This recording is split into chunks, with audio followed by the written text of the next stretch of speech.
ওয়ালাইকুম রাহমাতুল্লাহ। আমার হাতে দেখতেছেন ভুট্টা। আমরা কিন্তু গরু মোটা তাজা বলেন বা গাবি গরু বলেন, দানাদারের ক্ষেত্রে কিন্তু এই ভুট্টাটা আমরা সবাই ব্যবহার করি এবং বেশি পরিমাণে ব্যবহার করি, কারণ কম দামের ভিতরে ভালো একটা দানাদার। কিন্তু আমরা অনেকেই জানি না যে এই ভুট্টাটা আমরা কিভাবে ব্যবহার করব, বা এই ভুট্টাটা কিন্তু সহজে হজম হয় না। আমরা এখানে দেখতেছেন আমার হাতে, এটা কিন্তু কাঁচা ভুট্টা, মানে কাঁচা পাউডার করে দিছি। আর এখানে যেটা দেখতেছেন এটা হলো সিদ্ধ। হ্যাঁ, এই কাঁচা খাওয়ামো না সিদ্ধ করে খাওয়ামো, আমি আপনাদেরকে আজকে জানাবো আমার অভিজ্ঞতা। আমি যেটা মানে যেভাবে গরুর খাওয়াই এইভাবে আমি বলি। এই ভুট্টা আপনার যতই পাউডার করেন, এই ভুট্টাটা কিন্তু সহজে হজম হয় না। কেন হজম হয় না আমি বলি। এই যে ভুট্টাটা দেখতেছেন, কাঁচাই না একটু দেখা, এই যে উপরের যে মানে শক্ত আবরণটা, এটা কিন্তু হজম হয় না। কোনটা হজম হয় আমি দেখাই। এই যে এই যে ভিতরে যে নরম আবরণটা আছে না, নরম অংশটা, এইটা হজম হয়। কিন্তু আমরা যারা প্রান্তিক খামারি আছি, মনে করেন যে আপনি দৈনিক একটা, যেমন আমার এই গরুটার দৈনিক আমি সকাল বিকাল 1 কেজি পরিমাণে ভুট্টা দিতেছি, অন্যান্য দানাদার বাদ দিয়ে শুধু 1 কেজি পরিমাণে ভুট্টা দিতেছি। এখন 1 কেজি ভুট্টা যদি আমার আধা কেজি ভুট্টা গরুর গায়ে লাগে, আর আধা কেজি যদি গোবর সাথে বাইরে যায়, তাহলে কিন্তু আধা কেজির টাকাটাই আমার পুরোটাই লস। আর গোবর সাথে যে বাইরে যায়, এটা আমি প্রমাণ দেখাবো, আমি ভিডিওর পরে আমি গোবরটা একবার দেখাবো আপনার, গুড়ি গুড়ি গোবর সাথে যে গুড়ি গুড়ি আসে। এখন আমরা ভুট্টাটা কিভাবে খাওয়াবো? আমি ভুট্টাটা খাওয়াই সিদ্ধ করে খাওয়াই। সিদ্ধ করা খাওয়ানোর কারণে এই যে দেখতেছেন যে গুড়ি গুড়ি যেটা গোবর সাথে বাইর হয়ে যায়, এটা কিন্তু আর মানে এটা কিন্তু একবার নরম হয়ে যায়। এই যে দেখতেছেন একবার নরম হয়ে গেছে। হ্যাঁ, নরম হয়ে যাওয়ার কারণে গোবর সাথে কিন্তু আর গুড়ি গুড়ি বাইরে না। অনেকে বলতে পারেন ভাই এই সিদ্ধ করে খাওয়ানোর তো নিয়ম নাই। অনেকে বলে গরু ঘেঁষ হয়ে যায়, অনেকে বলে এটা নিয়ম নাই।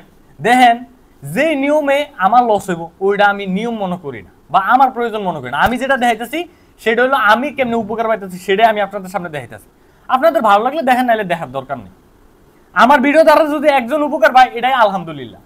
এই যে আমি নিজে যে আমি কাঁচা খাওয়াইতাম, আগে কাঁচা খাওয়াইতাম, অনেক পাউডার করছি। এই যে দেখেন, এত পাউডার করার পরও আমি কালকে সকালে কিন্তু, এখন তো কালকে সকালে কিন্তু আমি কাঁচা খাওয়াইছি। হ্যাঁ, এখন আমি গোবরটা দেখাবো যে এই কিভাবে গোবর সাথে বাইরেছে।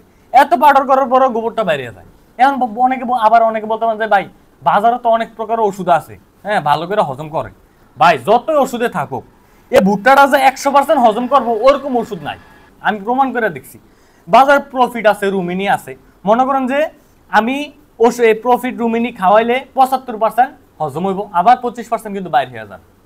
এখন মনে করেন যে আমি এই প্রফিট আনলাম বা রুমিনি আনলাম, একটা প্রফিট কিন্তু 200 টাকা প্লাস, একটা রুমিনি কিন্তু 100 টাকা প্লাস। এখন আমি এই ভুট্টাটা হজম করতে হইলে প্রতিদিন আমারে প্রফিট বা রুমিনি খাওয়াইতে হবে। তাহলে কিন্তু আমার মাস শেষে 3 মাসে যদি পালন করি, এই প্রফিটে আর রুমিনি আমার 2 থেকে 2,500 টাকা কিন্তু চলে যাবে, বা এর কম বেশি হইতে পারে। কিন্তু যদি আমি সিদ্ধ করে খাওয়াই, এই সিদ্ধ করে খাওয়াই 100%, এটা 100% গরু হজম করতে পারতেছে।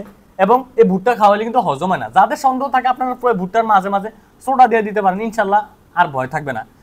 আমরা কিন্তু সিদ্ধ করে খাওয়াই, ইনশাল্লাহ গরু ঘেঁষ হয় না, গরুর সুস্থ আছে এবং ভালো করে মোটা তাজা হইতেছে। এই যে যখন আমি সিদ্ধ করে খাওয়ামো, তখন কিন্তু আমার বেশি এই ভুট্টা কিন্তু সিদ্ধ করতে বেশি সময় লাগে না। পানিটা উতরানি আসলে বাস ভুট্টাটা দিয়ে দিলে বাস 5-6 মিনিট পরে কিন্তু আপনারা কিন্তু সিদ্ধ হয়ে যাইতেছে। যখন আমি আমার এই সবগুলা গরুর জন্য লার্কি দিয়ে সিদ্ধ করি, ভাই কিছু পাইতে হলে কষ্ট করতে হবে। মনে করেন যে ওই সিদ্ধ করতে অনেকে বলতে পারেন যে সিদ্ধ করতে তো অনেক কষ্ট। কষ্ট না করলে তো আপনি ফলাফল পাবেন না, মিষ্টি পাইবেন না। যখন আপনি সিদ্ধ করে খাওয়াবেন, এই ভুট্টাটা 100% ফলাফল পাবেন এবং গরুও ভালো করে মোটা তাজা হবে। যখন কাঁচা খাওয়াই, তখন যে গোবর সাথে কি পরিমাণে ভুট্টা বাইরে আসে না, আমি আপনাদেরকে দেখাই। একটু একটু গোবর থাকে যখন আমরা ফ্লোরটা ধুই। এই দেখেন এই গোবরগুলা, এই যে এইগুলা কিন্তু পায়খানার সাথে বাইরে হয়ে যায়, বুঝছেন? এই যে এই গোবরটা আমি বুঝা যায় কিনা জানি না, আমি আপনারে ইয়া করে দেখাইতেছি, মানে ছাইটা দেখামু যে এটার ভিতরে কতগুলা কাঁচা মানে দানা দানা ইয়া থাকে। আমি দেখাই। এই যে এই গোবরটা, আমার গরু কিন্তু সব সুস্থ। দেখেন, আমার গরু কিন্তু কোনো হজমের কোনো সমস্যা নাই, সব সুস্থ। একটা সুস্থ গরু হলে তো ভালো করে হজম করতে পারবে, এটা তো আপনি জানেন। অসুস্থ হইলে না হজম করতে পারবো না। আমি এই গরুটা দেখাই।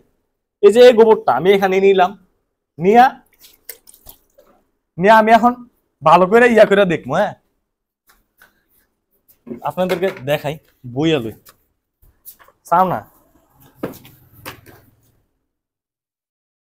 এটা এখন এমনি ধরছি বাস আস্তে আস্তে এটা ইয়া করে দেখামো আপনি করে। হ্যাঁ, অনেকে যারা খামারি আছে গোবর যদি গিনান তাহলে আপনি আপনার জন্য খামান না, বুঝছেন? কারণ সকালে বিকাল পর্যন্ত প্রথমে গরু গরু ঢুকে গোবরে কাঁচানো লাগবে, বুঝছেন?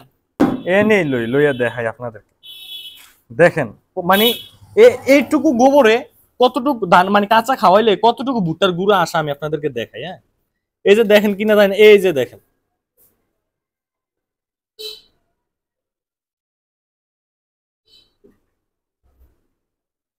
এগুলো কিন্তু খড়। হ্যাঁ, খড় কিন্তু ভালো করে হজম হয়েছে। এই দেখেন, এই দেখছেন, জানি না মোবাইলে বোঝা যাইতেছে কিনা, কিন্তু এখানে অনেক আছে অনেক। এই যে আমি এই দেখেন গুড়ি গুড়ি গুড়ি গুড়ি, হ্যাঁ এই যে দেখেন এই সব এগুলা কিন্তু সব মানে এই হজম হয় নাই, এগুলা কিন্তু পায়খানা গোবর সাথে বাইরে গেছে।